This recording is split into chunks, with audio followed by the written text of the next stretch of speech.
ಶ್ರೀನಿವಾಸಪುರ ತಾಲೂಕಿನಲ್ಲಿ ನಡೆದ ಕರ್ನಾಟಕ ರಾಜ್ಯ ಸರ್ಕಾರಿ ಪ್ರಾಥಮಿಕ ಶಾಲಾ ಶಿಕ್ಷಕರ ಸಂಘದ ಚುನಾವಣೆಯಲ್ಲಿ ರೆಡ್ಡಪ್ಪ ಬಣ ಭರ್ಜರಿ ಜಯ ಸಾಧಿಸಿದೆ. ಹಾಲಿ ಅಧ್ಯಕ್ಷ ರೋಣೂರು ರೆಡ್ಡಪ್ಪ ನೇತೃತ್ವದ ಬಣದ ಅಭ್ಯರ್ಥಿಗಳು ಬಹುಮತದಿಂದ ಗೆಲುವು ಸಾಧಿಸಿದ್ದು ಚುನಾವಣಾ ಕಣ ತೀವ್ರ ಪೈಪೋಟಿಗೆ ಸಾಕ್ಷಿಯಾಯಿತು. ಚುನಾವಣಾಧಿಕಾರಿ ಉಪನ್ಯಾಸಕ ಜೆ ಗೋಪಿನಾಥ್ ಮಾಹಿತಿ ನೀಡುವಂತೆ ಇಂದು ನಡೆದ ತಾಲೂಕು ಘಟಕದ ಚುನಾವಣೆಯಲ್ಲಿ ಒಟ್ಟು 13 ಸ್ಥಾನಗಳಿಗೆ 26 ಅಭ್ಯರ್ಥಿಗಳು ಸ್ಪರ್ಧಿಸಿದ್ರು. 2 ಬಣಗಳ ನಡುವೆ ನಡೆದ ಕಾದಾಟದಲ್ಲಿ ರೆಡ್ಡಪ್ಪ ಬಣ ಮೇಲುಗೈ ಸಾಧಿಸಿ 11 ಸ್ಥಾನಗಳನ್ನು ತನ್ನದಾಗಿಸಿಕೊಂಡಿದೆ. ಪುರುಷರಿಗೆ ಮೀಸಲಾದ 9 ಸ್ಥಾನಗಳಲ್ಲಿ 7 ಸ್ಥಾನಗಳನ್ನು ಹಾಗೂ ಮಹಿಳಾ ಕ್ಷೇತ್ರದಲ್ಲಿ 4 ಸ್ಥಾನಗಳನ್ನು ರೆಡ್ಡಪ್ಪ ಬಣದ ಅಭ್ಯರ್ಥಿಗಳು ಗೆದ್ದಿದ್ದಾರೆ. ಉಳಿದ 2 ಸ್ಥಾನಗಳನ್ನು ವಿರೋಧಿ ಬಣದ ಅಭ್ಯರ್ಥಿಗಳಾದ ಮೂರ್ತಿ ಮತ್ತು ಬಿಆರ್ಪಿ ನಾಗರಾಜ್ ತಮ್ಮದಾಗಿಸಿಕೊಂಡಿದ್ದಾರೆ. ಮತ ಎಣಿಕೆ ಪ್ರಕ್ರಿಯೆ ಪೂರ್ಣಗೊಂಡು ರಾತ್ರಿ 11 ಗಂಟೆಗೆ ಅಧಿಕೃತ ಫಲಿತಾಂಶ ಪ್ರಕಟಿಸಲಾಯಿತು. ವಿಜೇತ ಅಭ್ಯರ್ಥಿಗಳಾಗಿ ರೆಡ್ಡಪ್ಪ, ಬಯ್ಯಾರೆಡ್ಡಿ, ರಘುನಾಥ ರೆಡ್ಡಿ, ಶಿವಣ್ಣ, ವೇಣುಗೋಪಾಲ, ವೆಂಕಟರಾಮರೆಡ್ಡಿ ಹಾಗೂ ವೇಣುಗೋಪಾಲ್ ರೆಡ್ಡಿ ಆಯ್ಕೆಯಾಗಿದ್ದಾರೆ. ಮಹಿಳಾ ಕ್ಷೇತ್ರದಲ್ಲಿ ಅನುರಾಧ, ಅನಿತಾ, ನಾಗರತ್ನಮ್ಮ ಹಾಗೂ ತನುಜಾ ಜಯ ಸಾಧಿಸಿದ್ದಾರೆ. ಈ ಬಾರಿ ಶಿಕ್ಷಕರ ಸಂಘದ ಚುನಾವಣೆಯನ್ನು ಪ್ರತಿಷ್ಠೆಯಾಗಿ ಪರಿಗಣಿಸಲಾಗಿದ್ದು ಕಳೆದ ಹಲವು ದಿನಗಳಿಂದ ಭರ್ಜರಿ ಪ್ರಚಾರ ನಡೆಯಿತು. ಬಣಗಳ ನಡುವೆ ತೀವ್ರ ಪೈಪೋಟಿ ಕಂಡುಬಂದಿದ್ದು ಶಿಕ್ಷಕರು ಹಗಲು ರಾತ್ರಿ ಎನ್ನದೇ ಪ್ರಚಾರದಲ್ಲಿ ತೊಡಗಿಸಿಕೊಂಡಿದ್ರು. ಇದರಿಂದ ಈ ಚುನಾವಣೆ ಶಿಕ್ಷಕರ ವಲಯದ ಜೊತೆಗೆ ಸಾರ್ವಜನಿಕರಲ್ಲಿಯೂ ಹೆಚ್ಚಿನ ಕುತೂಹಲ ಹುಟ್ಟಿಸಿತ್ತು.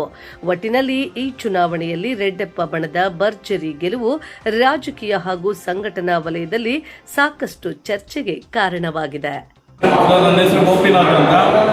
ಕರ್ನಾಟಕ ರಾಜ್ಯ ಪ್ರಾಥಮಿಕ ಶಾಲಾ ಶಿಕ್ಷಕರ ಸಂಘದ ಚುನಾವಣೆಗೆ ಚುನಾವಣಾಧಿಕಾರಿಯಾಗಿ ಶ್ರೀನಿವಾಸಪುರ ತಾಲೂಕಿನ ಶಾಖೆಗೆ ಕಾರ್ಯಕಾರಿ ಸಮಿತಿಗೆ ನೇಮಕಗೊಂಡಿದ್ದೆ. ಆದರೆ 2026 31ನೇ ಅವಧಿಗೆ ಕಾರ್ಯಕಾರಿ ಸಮಿತಿಗೆ 13 ಸ್ಥಾನಗಳಿಗೆ ಚುನಾವಣೆ ನಡೆಯಬೇಕಾಗಿತ್ತು. 11/4/2026 ರಿಂದ 12/4/2026ರವರೆಗೆ 29 ನಾಮಪತ್ರಗಳು ಸಲ್ಲಿಕೆಯಾಗಿದ್ದವು. ಅದರಲ್ಲಿ 21 ನಾಮಪತ್ರಗಳು ಸಾಮಾನ್ಯ ಕ್ಷೇತ್ರಕ್ಕೆ, 8 ನಾಮಪತ್ರಗಳು ಮಹಿಳಾ ಮೀಸಲಾತಿಗೆ ನಾಮಪತ್ರಗಳನ್ನು ಸಲ್ಲಿಸಿದ್ರು. ಅದರಲ್ಲಿ 3 ನಾಮಪತ್ರಗಳು ಸಾಮಾನ್ಯ ಕ್ಷೇತ್ರದಿಂದ ವಾಪಸ್ ತಗೊಂಡಿದ್ರು. ಇನ್ನು ಕಣದಲ್ಲಿ ಅಂತಿಮ ಕಣದಲ್ಲಿ ಬಂದು 18 ಸಾಮಾನ್ಯ ಕ್ಷೇತ್ರದಲ್ಲಿದ್ದು 8 ಮಹಿಳಾ ಮೀಸಲಾತಿ ಕ್ಷೇತ್ರದಲ್ಲಿ ಅಂತಿಮ ಕಣದಲ್ಲಿ ಉಳಿದಿದ್ರು. ಅವರಿಗೆ ಇಂದು ಟೋಟಲ್ ಆಗಿ ಒಟ್ಟು 26 ಕ್ಷೇತ್ರಗಳಿಗೆ ಇಂದು ಚುನಾವಣೆ ನಡೆದು ಅದರಲ್ಲಿ 13 ಸದಸ್ಯರು ಗೆದ್ದಿದ್ದಾರೆ. ಆ ಗೆದ್ದಂತಹ ಇವರ ಏನು ಅನ್ನೋ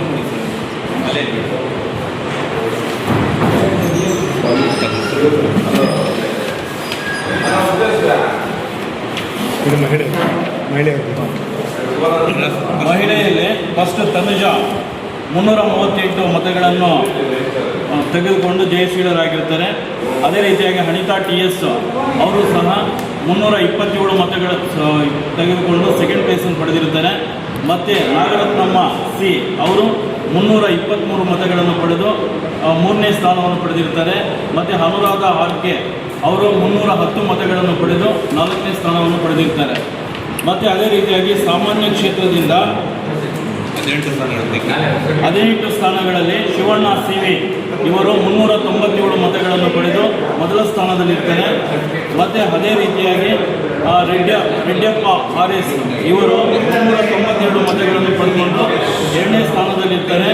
ಮತ್ತು ಅದೇ ರೀತಿಯಾಗಿ ಒಟ್ಟಾರೆಯಾಗಿ ಗೆದ್ದಂತಹ ಕ್ಯಾಂಡಿಡೇಟ್ಸ್ ಯಾರು ಅಂದರೆ ಬಯ್ಯಾರೆಡ್ಡಿ V ಮತ್ತು ಮೂರ್ತಿ M ಮತ್ತು ನಾಗರಾಜ್ KS, ರಘುನಾಥ್ ರೆಡ್ಡಿ K ಮತ್ತು ವೆಂಕಟರಾಮರೆಡ್ಡಿ DV ಮತ್ತು ಅದೇ ರೀತಿಯಾಗಿ ವೇಣುಗೋಪಾಲ್ NV ಮತ್ತು ವೇಣುಗೋಪಾಲ್ ರೆಡ್ಡಿ N ಹೀಗೆ ಸಾಮಾನ್ಯ ಕ್ಷೇತ್ರದಿಂದ 9 ಸದಸ್ಯರು ಚುನಾವಣೆಯಿಂದ ಗೆದ್ದು ಅವರು ಪದಾಧಿಕಾರಿಗಳ ಚುನಾವಣೆಗೆ ಆಯ್ಕೆಗೊಂಡಿದ್ದಾರೆ. 2019 ಮತ್ತು 25ನೇ ಸಾಲಿನಲ್ಲಿ ನಮ್ಮ ತಂಡ ಶಿಕ್ಷಕರಿಗೆ ಸೇವೆ ಮಾಡುವುದರ ಮುಖಾಂತರ 17 ಜನಕ್ಕೆ 17 ಜನ ನಾವು ಜಯಶೀಲರಾಗಿ ನಾವು 5 ವರ್ಷಗಳ ಕಾಲ ಸಂಘವನ್ನು ಅಚ್ಚುಕಟ್ಟಾಗಿ ಎಲ್ಲರೂ ಮೆಚ್ಚುವಂತೆ ಎಲ್ಲರೂ ನಮ್ಮನ್ನು ಸಹಕರಿಸುವಂತೆ, ಎಲ್ಲರೂ ನಮ್ಮನ್ನು ಪ್ರೀತಿಸುವಂತೆ ಸಂಘವನ್ನು 5 ವರ್ಷಗಳ ಕಾಲ ನಮ್ಮ ಬಯ್ಯಾರೆಡ್ಡಿ ಅವರು, ನಮ್ಮ ಶಿವಣ್ಣ ಅವರು, ರಘುನಾಥ್ ರೆಡ್ಡಿ ಅವರು, ನಮ್ಮ ಎಲ್ಲ ತಂಡದ ಸದಸ್ಯರು ನಾವು ಶಿಕ್ಷಕರಿಗೆ ಪ್ರಾಮಾಣಿಕವಾಗಿ ಸೇವೆ ಸಲ್ಲಿಸಿದ್ದೀವಿ. ಶಿಕ್ಷಕರಿಗೆ ನಮ್ಮ ಕೈಲಾದಷ್ಟು ಪ್ರಾಮಾಣಿಕ ಸೇವೆ ಜೊತೆಗೆ ಅವರಿಗೆ ಸಹಕಾರ ನೀಡಿದ್ದೀವಿ. ನಾವು ಯಾವುದೇ ಶಿಕ್ಷಕರಿಗೆ ತೊಂದರೆ ಅಂತೂ ಒಂದು ಚೂರು ಮಾಡಿಲ್ಲ. 100ಗೆ 100% ನಾವು ಎಲ್ಲ ಶಿಕ್ಷಕರಿಗೆ ನಾವು ಏನು ಮಾಡಿದ್ದೀವಿ, ಅವರಿಗೆ ಸೇವೆಯನ್ನು ಮಾಡಿದ್ದೀವಿ. ನಾವು ಶಿಕ್ಷಕರ ಸೇವೆ ನಮ್ಮ ಪರಮೋಚ್ಚ ಗುರಿ ಅಂತ ನಮ್ಮ ಸಂಘದ ದೇವೋದ್ದೇಶ ಏನಿದೆಯೋ ಆ ದೇವೋದ್ದೇಶದ ಅಡಿಯಲ್ಲಿ ನಾವು ಶಿಕ್ಷಕರಿಗೆ ಯಾವುದೇ ರೀತಿಯ ತೊಂದರೆ ಆದಲ್ಲಿ ನಾವು ಅಲ್ಲಿದ್ದೀವಿ. ಯಾವುದೇ ಶಿಕ್ಷಕರಿಗೆ ಏನೋ ಅವರು ಸಂತೋಷವಾಗಿದ್ದಾಗ ಬೇಕಾದ್ರೆ ನಾವು ಆ ಸಂತೋಷವನ್ನು ನೋಡಿ ನಾವು ಸಂತೋಷ ಪಟ್ಟಿದ್ದೀವಿ. ಅದರಲ್ಲಿ ಪಾಲ್ಗೊಳ್ತಿದ್ದೇನೂ ಪರವಾಗಿಲ್ಲ ಅಂತ ನಾವು ಮಾಡಿದ್ದೀವಿ. ಅದೇ ರೀತಿ ಆ ಒಂದು 5 ವರ್ಷಗಳ ನಮ್ಮ ಸೇವೆಯನ್ನು ಗುರುತಿಸಿದ ನಮ್ಮ ಶ್ರೀನಿವಾಸಪುರ ತಾಲೂಕಿನ ಸಮಸ್ತ ಶಿಕ್ಷಕರು ನಮ್ಮನ್ನು ಮತ್ತೊಮ್ಮೆ ಜಯಶೀಲರನ್ನಾಗಿ ಮಾಡಿದ್ದಾರೆ. ಅವರಿಗೆ ನಮ್ಮ ಸಮಸ್ತ ಶಿಕ್ಷಕರ ಪರವಾಗಿ ಹಾಗೂ ನಮ್ಮ ತಂಡದ ಎಲ್ಲ ಸದಸ್ಯರ ಪರವಾಗಿ ಅಭೂತಪೂರ್ವ ಧನ್ಯವಾದಗಳನ್ನು ನಾನು ಅವರ ಪಾದ ಸ್ಪರ್ಶಿಸಿ ಈ ಒಂದು 4 ಮಾತುಗಳ ಜೊತೆಗೆ ಅವರಿಗೆ ನಾನು ಅಭಿನಂದನೆಗಳನ್ನು ಸಲ್ಲಿಸ್ತಾ ಇದ್ದೀನಿ. ಮುಂದೆ ಇದೇ ರೀತಿ ಯಾವ ರೀತಿ ನಾವು ಈ ಒಂದು 5 ವರ್ಷಗಳು ಶಿಕ್ಷಕರ ಸೇವೆಯನ್ನು ಮಾಡ್ಕೊಂಡು ಬಂದಿದ್ದೀವಿ, ಅದೇ ರೀತಿ ಮುಂದಿನ ದಿನಗಳಲ್ಲಿ ನಾವು ಅವರ ಸೇವೆ ಮಾಡೋದಕ್ಕೆ ಕಟ್ಟುನಿಟ್ಟಾಗಿ ಅವರ ಪರವಾಗಿ ನಿಲ್ತೀವಿ ಅಂತ ಹೇಳ್ತಾ, ಮತ್ತೆ ನಾವು 2025 ಮತ್ತು 2019 ಮತ್ತು 25ನೇ ಸಾಲಿನಲ್ಲಿ ಒಂದು ಉತ್ತಮ ಆಶಯದೊಂದಿಗೆ ನಾವು ಸಂಘವನ್ನ ಶುರು ಮಾಡಿದ್ವಿ. ಆದರೆ ಕೆಲವು ಬದ್ಧ ವೈರಿಗಳು ಅಥವಾ ಕಡು ವೈರಿಗಳು ಇರ್ತಾರೆ, ಅವರ ವೈರಿಗಳಿಂದ ನಾವು ಗುರುಭವನವನ್ನ ಕಟ್ಟಕ್ಕೆ ನಮ್ಮ ಕೈಯಲ್ಲಿ ಆಗಲಿಲ್ಲ. ಯಾಕಂದ್ರೆ ಅದರ ದಾಖಲೆಗಳನ್ನ ನಮ್ಮ ಹಿಂದಿನ ಏನಿತ್ತು ಸಂಘ ಅವ್ರು ನಮಗೆ ಕೊಡಲಿಲ್ಲ.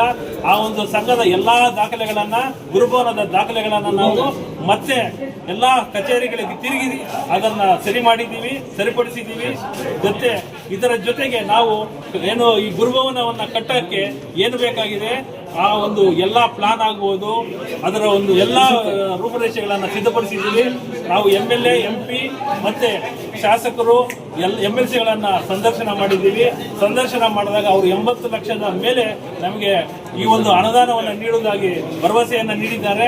ಆದರೆ ಏನೋ ಈ ಒಂದು ಎಲೆಕ್ಷನ್ ಬಂದಿದ್ದರಿಂದ ಅದು ತರಾತುರಿಯಲ್ಲಿ ಮಾಡೋಕ್ಕಾಗಿಲ್ಲ. ಇಲ್ಲ ಅಂದ್ರೆ ನಾವು ಈ ಒಂದು 1ನೇ ತಾರೀಕಿಗೆ ಈ ಒಂದು ಗುರುಭವನ ಪಾಯವನ್ನ ಕಟ್ಟಕ್ಕೆ ತಿಳಿ ಪೂಜೆ ಮಾಡಿ ಶುರು ಮಾಡ್ತಾ ಇದ್ದೀವಿ. ಈ ಒಂದು ಮುಂದಿನ ದಿನದಿಂದಲೇ ನಾವು ಆ ಕಾರ್ಯಕ್ರಮವನ್ನ, ಆ ಒಂದು ಗುರುಭವನವನ್ನ ಮುಂದುವರಿಸ್ತೀವಿ ಅಂತ ಹೇಳ್ತಾ, ಈ ಒಂದು ಅಭೂತಪೂರ್ವ ಜಯವನ್ನ ನಮಗೆ ಕೊಟ್ಟ ಎಲ್ಲಾ ಸಮಸ್ತ ಶಿಕ್ಷಕರಿಗೆ ಶಿರವಾಗಿ ಮತ್ತೆ ನಮಸ್ಕರಿಸುತ್ತಾ, ಈ ಒಂದು ನಮ್ಮನ್ನ ಪರೋಕ್ಷವಾಗಿ ಪ್ರತ್ಯೇಕವಾಗಿ ನಮ್ಮನ್ನ ಸಂಘವನ್ನ ನಮ್ಮನ್ನ ಬೆಂಬಲಿಸಿದ ಎಲ್ಲರಿಗೂ ಮತ್ತೊಮ್ಮೆ ಅಭಿನಂದನೆ ಸಲ್ಲಿಸ್ತಾ, ನಮ್ಮ ತಂಡಕ್ಕೆ ಈ ಒಂದು ಜಯಗೊಂಡ ಎಲ್ಲರಿಗೂ ಮತ್ತೊಮ್ಮೆ ಮುಂದಿನ ದಿನಗಳಲ್ಲಿ ನಮ್ಮ ಶಿಕ್ಷಕರ ಸೇವೆಯ ಪರಮೋಚ್ಚ ಗುರಿ ಅನ್ನೋ ನಾಣ್ಣುಡಿಯಲ್ಲಿ ಆಶಯದೊಂದಿಗೆ ಮುಂದುವರಿಸ್ತೀವಿ ಅಂತ ಹೇಳ್ತಾ ಈ 4 ಮಾತುಗಳನ್ನ ಮುಗಿಸ್ತೀವಿ.